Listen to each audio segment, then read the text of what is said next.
Hello दोस्तों, सभी लोग को जय श्री कृष्णा। नमस्कार, स्वागत है आप लोग का मेरे चैनल पे। कैसे हैं आप सभी लोग, ये बताने के लिए कमेंट बॉक्स में राधे राधे जय श्री कृष्णा ज़रूर लिखिएगा। और दोस्तों, अगर आप लोग को वीडियो पसंद आती है, सबसे पहले बता रही हूँ कि वीडियो को लाइक करिएगा और कमेंट बॉक्स में राधे राधे जय श्री कृष्णा ज़रूर लिखिएगा।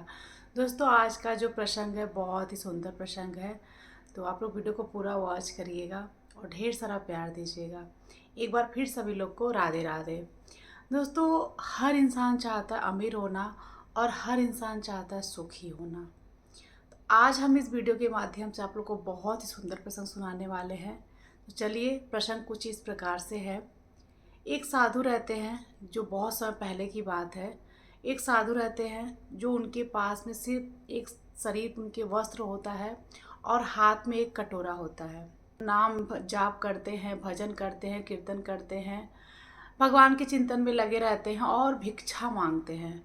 भिक्षा में जो कुछ भी उनको मिल जाता है वो पा लेते हैं, वो भोजन ग्रहण कर लेते हैं और उसी कटोरे में ही भिक्षा मांगते हैं और उसी कटोरे में ही अपने भोजन को पा लेते हैं। ऐसा उनका चलता रहता है। और जहाँ भी वो भिक्षा मांगने जाते हैं, जो कोई अगर एक इंसान उनको भिक्षा दे रहा है तो उसको ऐसी सीख हो देते हैं कि फिर उस इंसान का जीवन संवर जाता है। तो हर कोई चाहता था कि आज हमारे घर पे आए, आज हमारे घर पे आए, हमें उनसे कुछ सीख मिलेगी, हमें कुछ उनसे ऐसा चीज़ मिलेगा जिससे कि हमारा जीवन बदल जाएगा। क्योंकि ऐसा बहुत से लोगों के साथ हो चुका था और उनकी बहुत चर्चा थी कि ये साधु जो हैं भिक्षा मांगते हैं और जो कोई उनको भिक्षा देता है तो उसको बदले में साधु महाराज ऐसी सीख देते हैं ताकि फिर वो जीवन में कभी परेशान नहीं होता, उसका जीवन बदल जाता है। तो दोस्तों, ये उनकी खूब चर्चाएं हो जाती हैं नगर में। ये बात पहुंचती है राजा जी के पास में। पहले राजा हुआ करते हैं। राजा जी के पास बात पहुंचती है तो रानी का मन होता है कि मुझे उस साधु से मिलना है। वो साधु हमारे महल में आए, मैं उनको अपने हाथों से भोजन कराऊंगी, मुझे भी उनसे कुछ सीख चाहिए। उसके बाद से राजा जी से कहती हैं कि आप उस साधु को बुलाइए और उनको मैं अपने हाथों से बना के भोजन ग्रहण कराऊंगी, आप उनको बुलाइए साधु को। राजा भोजन की व्यवस्था करते हैं, तरह तरह के पकवान मतलब तैयारियां करते हैं। रानी जो होती हैं अपने हाथों से भोजन बनाती हैं, साधु जी को बुलाया जाता है, उनको बिठाया जाता है। फिर उसके बाद से खूब ढेर सारे पकवान बने होते हैं। रानी खुद अपने हाथों से खूब ढेर सारे तरह तरह के पकवान बनाई रहती हैं। उसके बाद साधु जी से कहा जाता है कि आप आसन ग्रहण करिए और भोजन ग्रहण करिए। तो साधु जी अपने जहाँ भोजन के लिए स्थान बनाया जाता है, साधु जी वहाँ बैठते हैं भोजन करने के लिए। और खूब सामने ढेर सारे पकवान लगाए जाते हैं, खूब व्यंजन लगाया जाता है, खूब थाली सजाई जाती है, खूब सुंदर सुंदर भोजन होते हैं, खूब ढेर सारे पकवान होते हैं। उसके बाद से रानी खुद कहती है कि मैं अपने हाथों से बनाई हूँ और आपको जो इच्छा है आप भोजन ग्रहण कर लीजिए। तो साधु बोलते हैं कि मैं रानी माँ, मैं इस कटोरे में ही भोजन करता हूँ। आप मुझे इस कटोरे में जो कुछ भी दे देंगी मैं वही भोजन कर लूँगा। मैं इस कटोरे में ही भोजन करता हूँ। उस कटोरे में उनको भोजन दे दिया जाता है और उसी कटोरे में जो साधु होते हैं खूब चाव से, खूब प्रसन्न होकर के, खूब सुखी होकर के, खूब चेहरे पे एक अलग तेज रहता है। भोजन को पाते हैं, भोजन ग्रहण करते हैं, भोजन खा लेते हैं। रानी माँ उनको देखती रहती हैं, एक अलग उनके चेहरे पे तेज रहता है। कोई उनके मन में मतलब ऐसा होता है ना कि कोई चिंता नहीं, कोई फिक्र नहीं, कोई लालच नहीं, एकदम से सुखी होकर के उस भोजन को पाते हैं। और भोजन ग्रहण करने के बाद रानी माँ कहती हैं कि मुझे आपसे कुछ चाहिए।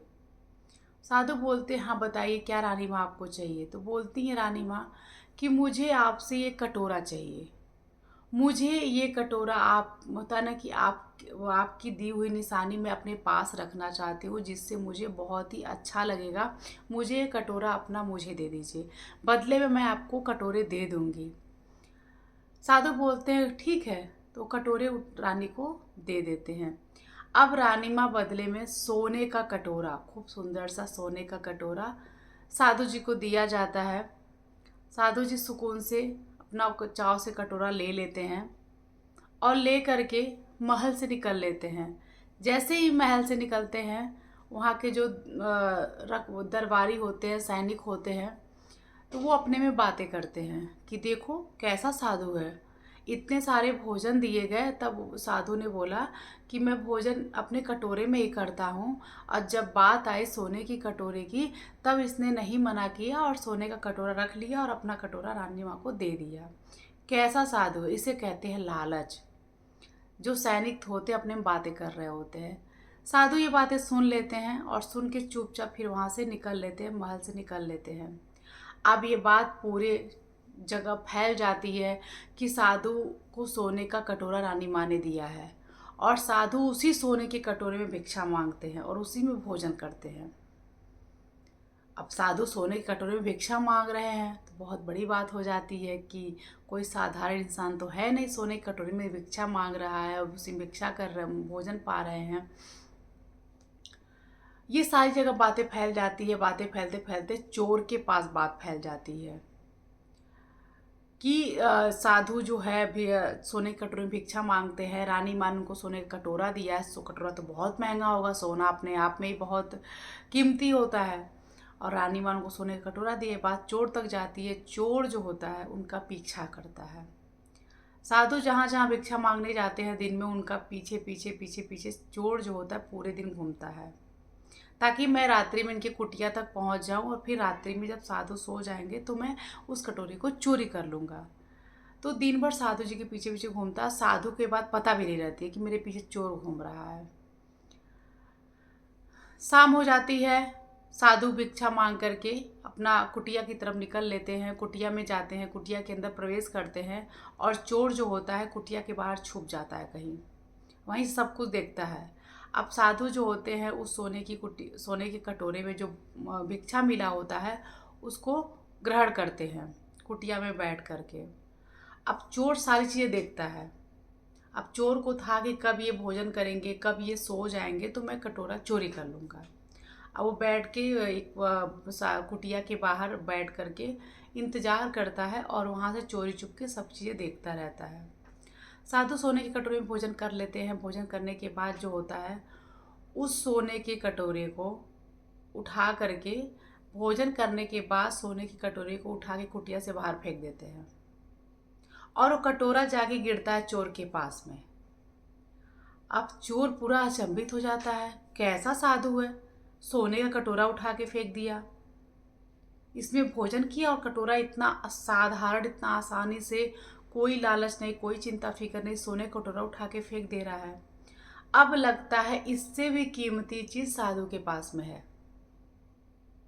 चोर के मन में ये बातें आ जाती हैं कि लगता है इससे भी कीमती चीज़ें साधु के पास में है, कुटिया के अंदर इससे भी कीमती चीज़ें रखी हुई हैं, तभी तो साधु ने इस सोने के कटोरे को उठा के बाहर फेंक दिया इतनी आसानी से, ना साधारण तरीके से। चोर ने भी उस कटोरे को छोड़ देता है और कुटिया के अंदर आ जाता है। अब साधु उसको देखते हैं, मुस्कुराते हैं, बोलते हैं, बोलो क्या है, कौन हो तुम,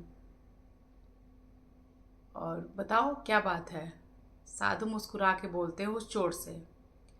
चोर बोलता है, बाबा आप सोने की कटोरे को उठा के बाहर फेंक दिए हैं, सोना इतना कीमती है, बेशकीमती चीज़ है, उससे कीमती कुछ हो ही नहीं सकता है, और आपने उस सोने के कटोरे को उठा के बाहर फेंक दिया इतने आसानी से, इसे साधारण तरीके से।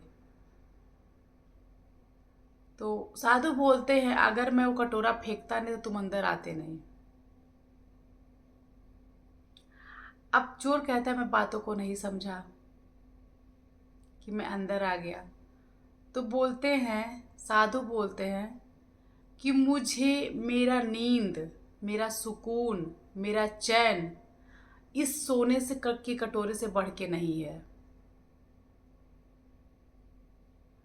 अब जो चोर था वो बातों को सुनने लगता है। साधु बोलते हैं, तब साधु बोलते हैं कि इंसान जीवन में भाग रहा है, उसको मेरी नींद, मेरा सुकून, मेरा चैन इस सोने के कटोरे से बढ़ के कुछ भी नहीं हो सकता है कि मेरी नींद को, रातों की नींद हराम कर दे, चैन ख़त्म कर दे, सुकून ख़त्म कर दे।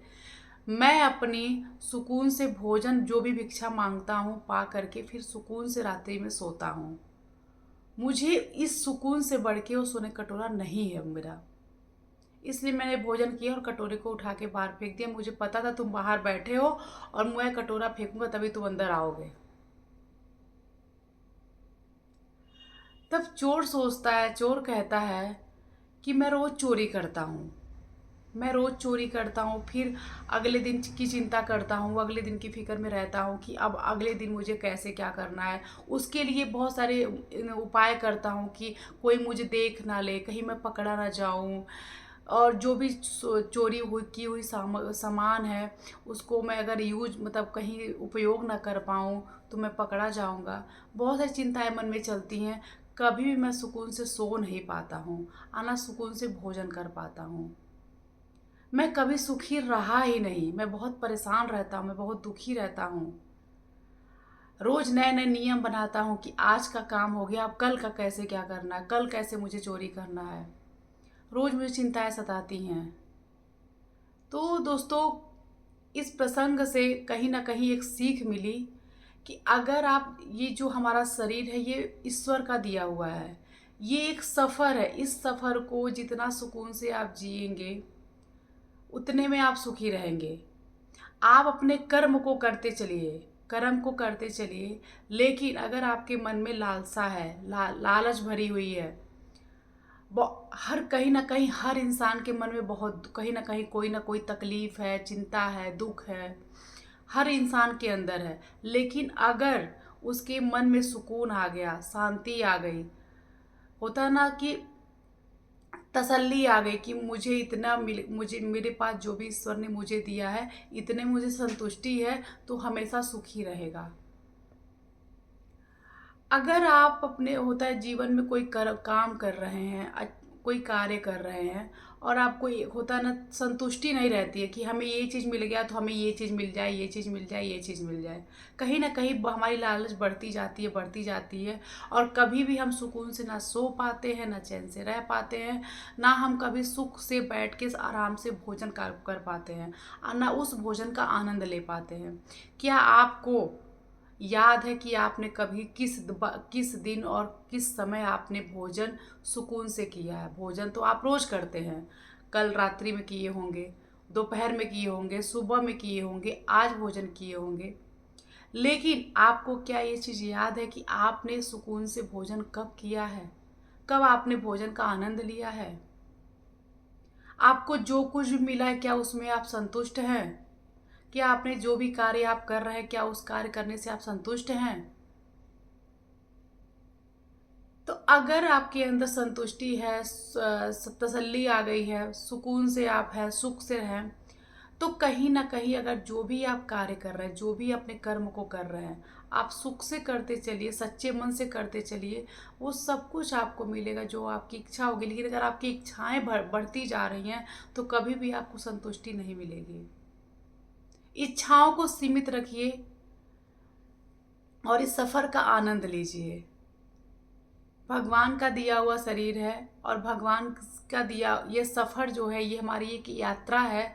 इस यात्रा को आनंद पूर्वक करते चलिए और अपने कार्य को करते चलिए, और अपने मन में इच्छाओं को, होता है ना कि जितनी लालच बढ़ती जाएगी उतना हमको कहीं ना कहीं सुकून नहीं मिलेगा। अपने कर्म को करिए, सच्चे दिल से करिए, जो कुछ भी मिल रहा है ईश्वर को धन्यवाद करिए। जो भी भोजन अगर हम कर रहे हैं उस भोजन को प्रणाम करिए और सुकून से भोजन करिए। आनंद लीजिए, जीवन का आनंद लीजिए। दुख हर किसी के पास में है, लेकिन अमीर वही है जो अपने कार्य को कर रहा है और एक टाइम का भोजन करके सुकून से सो रहा है, चैन की नींद ले रहा है। अमीर वही इंसान है, सुखी वही इंसान है। तो आशा करते हैं आज का ये प्रसंग आप लोग को बहुत अच्छा लगा होगा। तो वीडियो को लाइक करिएगा और कमेंट बॉक्स में राधे राधे जय श्री कृष्णा ज़रूर लिखिएगा। तब तक के लिए सभी लोग को राधे राधे जय श्री कृष्णा।